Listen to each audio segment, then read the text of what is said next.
Hello, good morning. এটা বଲାଙ୍ଗୀର ହାରିପାଲି ଏଠାନେ ଗୋଟେ ଦୁଃଖ ଦୁର୍ଘଟଣା ଘଟିଯାଇଛି। ହନୁମାନଟେ ଖେଳୁଥିଲା ସମୟରେ ଇଲେକ୍ଟ୍ରିକ୍ ସର୍କିଂ ହେଇଛି, ତା ଚଢ଼ି ଯାଇଛି ଉପରକେ। ଦେଖୁନ୍ ଦୁଇଟା ଗୋଡ଼ ଲଟକି ଯାଇଛି, ଇଆଡ଼େ ଯାଇ ପାରବା କି ସିଆଡ଼େ ଯାଇ ପାରବା। ଏଇଟା ମଣିଷ ହେଲେ କେତେ କଥା ହେଇଯାଇଛି ଆଜ୍ଞା।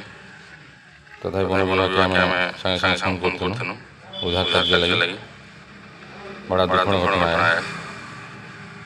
ଦେଖୁନ୍, ଦୁଇଟା ଗୋଡ଼ ଖସି ଯାଇଛି, ତାର ମୁଣ୍ଡ ତଳକେ ହେଇକିରି ଉଲିକିରି ଇଆଡ଼େ ସିଆଡ଼େ ଦେଖୁଛି, ଆୱାଜ କରୁଛି। ଲୋକମାନେ ଏଇଟା ନାନା ହେଉଛନ୍। ମେନ୍ ରୋଡ଼ର ଘଟଣା ଏଇଟା। ସକାଳ 9ଟା ଟାଇମ୍ରେ ଘଟଣା ଏଇଟା। ବନ ବିଭାଗ ଫୋନ୍ କଲାବେଳେ ସେମାନେ ଇଲେକ୍ଟ୍ରିକ୍ ଡିପାର୍ଟମେଣ୍ଟକୁ ଫୋନ୍ କରିଥିଲେ ଆଉ ସାଙ୍ଗେ ସାଙ୍ଗେ ଲାଇନ୍ କଟା ହେଇଥିଲା। ତାପରେ ଆମେ ନେଇଥିଲେ ପଲେଇ ଆସିଥିଲୁ। ଦେଖୁନ୍ ଏଇଟା ଠିକ୍ ଅଛି, ବନ୍ଧୁ ରହିଲି।